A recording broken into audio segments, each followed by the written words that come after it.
Let's get into the news. Clayton Kershaw's back, everybody.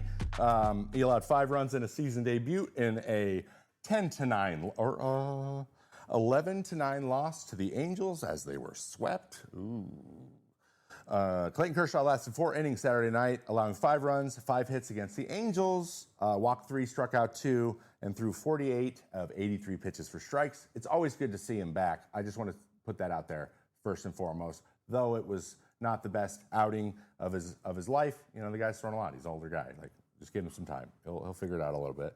Kershaw is the Dodgers' career strikeout leader, and he now is only 30 away from 3,000. So I'm going to give him a little round of applause. That's a lot of strikeouts. That's 6 times more than me.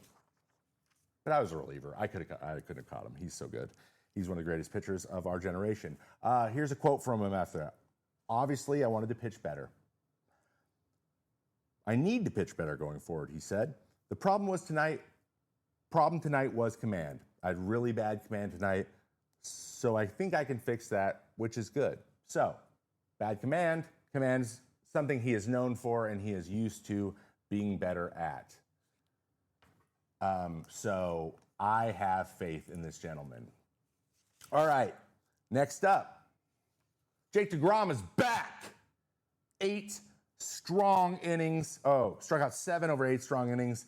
Walked just 1 in a 1-0 win. Out-dueling current, in my opinion, front runner for the AL Cy Young, Hunter Brown on the other side, throwing 69, nice, of 96 pitches for strikes in his last 6 starts. He now has a 1.49.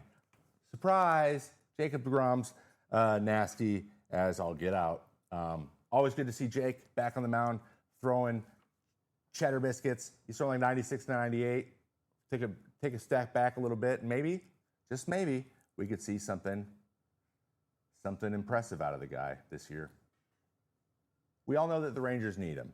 The twin streak, unfortunately, ends at 13 straight wins. Now, everyone knows Twins started the season extremely slowly, so it's good to see them come back. My boys, keep it going. Jackson Chourio robbed Royce Lewis of a game-tying home run in the 8th inning to really solidify the win, which was really impressive. It's the 4th longest in franchise history. They had a Senators team that did 17 straight. In 1991, they had a 15 straight, and then they've had 2 13s in a row, or not in a row. One was Senators, and then this 13 was the 4th overall. And also, it looks like one of my 10 bold predictions from the beginning of the season is wrong. I predicted that the Cleveland Guardians would lead the league in a win streak this year with 10. Turns out it was the Twins. It is always an AL Central team, it seems like, though, which is interesting. But in those 13 straight wins, they literally only gained 3 games on the Tigers, which is mind-boggling. The Detroit Tigers still have the best record in the AL, so I don't feel so bad, but it's going to be a tough team to catch. But it's good to see the Twins back in the fold for sure. We have a nasty Major League debut alert. This is Mick Abel. He was the 15th overall pick by the Philadelphia Phillies in the 2020 draft. And he led the Phillies to a 1-0 win over the Fighting Paul Skeens Pittsburgh Pirates. Paul Skeens threw the other team, and nobody's talking about him, even though he threw his first career complete game. Also, believe striking out 9, but Abel was definitely the talk of the town. He threw 62 of 84 pitches for strikes and started 16 of 22 with strikes as well. That is rare for a starter to do in their first game in the major leagues. That is rare. Though he's fortunate that he lined up with the Pirates. We talked about that last week. He was averaging 97 on the 4-seam. Guy throws cheese. Guy's got a nasty sweeper. I don't know. He's fun to watch. I watched the highlights. It was chef's kiss. So big fan. Congratulations to Mick. And Skeens threw a 3-hitter with 9 strikeouts in a CG, but lost 1-0. That's one of those tough luck days. You hate to see it.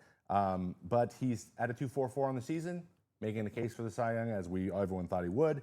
And we'll talk a little bit more about Paul Skeens later on in the show.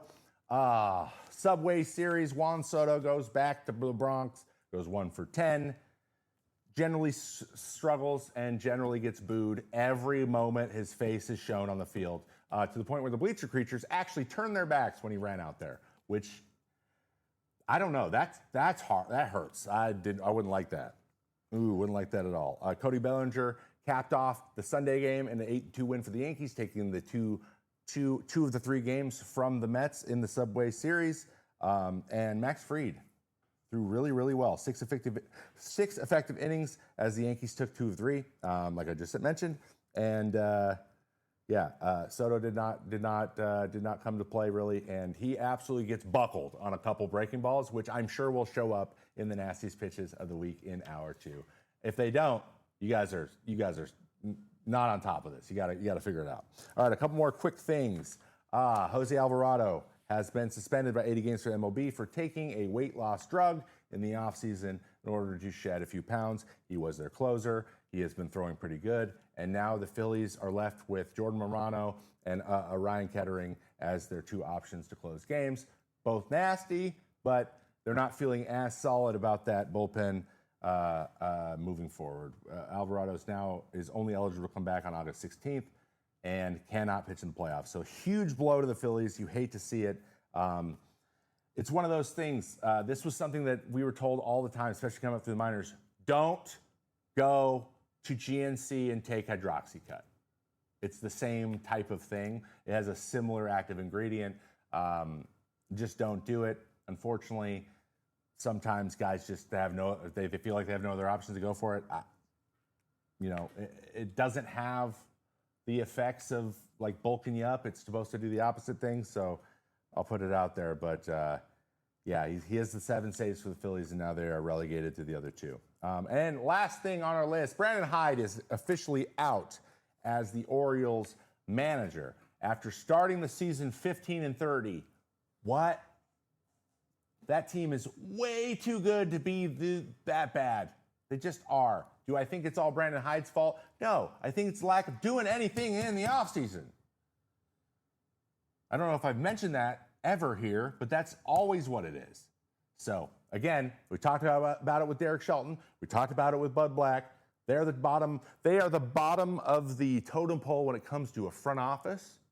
And if someone's got to take a fall, it's the manager first, and then you have to move your way up. But you know who it never is? The owner.